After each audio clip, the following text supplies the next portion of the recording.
AITA to divorce my husband and leave him with the kid after finding out I'm not biologically the mom. I can't believe my life has come to this. All I ever do is go out of my way to help others, but on the few occasions I need help, nobody ever comes through for me. I, 36F, have been with my husband, 35M, for a total of almost 10 years, married for 7.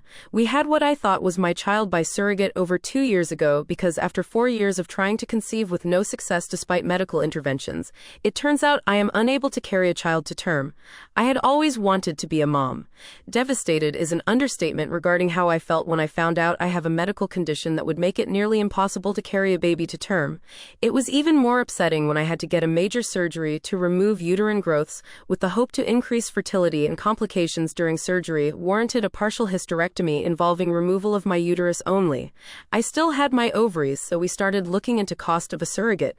It is really expensive. My close friend since college who'd already had 2 kids of her own offered to serve as the surrogate for us to cut down on costs.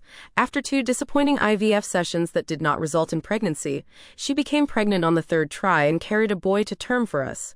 I was so happy and busy after the birth between being a mom and returning to work after a 4-week parental leave, so I didn't notice any warning signs.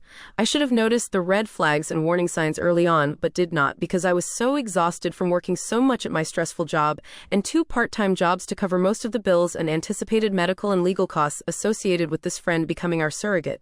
I was the primary breadwinner. My friend and my husband started talking more, and I would sometimes come home from my weekend job to find her already hanging out at our house when my husband was there.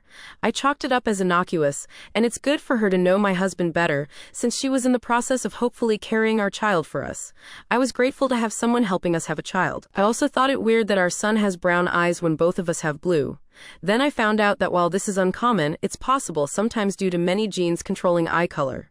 Recently, it all came to a head when I took our son to a doctor's appointment, and they did metabolic panel and blood tests which showed that he had a blood type that is not biologically possible to have with me as his mother.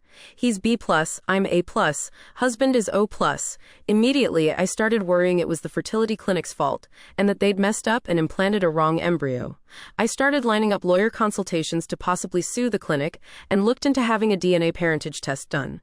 The test results showed that I'm not the mother, but my husband still is the father. I was heartbroken and angrier than ever, talked to lawyers about medical malpractice in the fertility clinic we'd used. Then my husband confessed that he'd slept with my friend, our surrogate, on a few different occasions during our struggle to have her get pregnant with our embryos.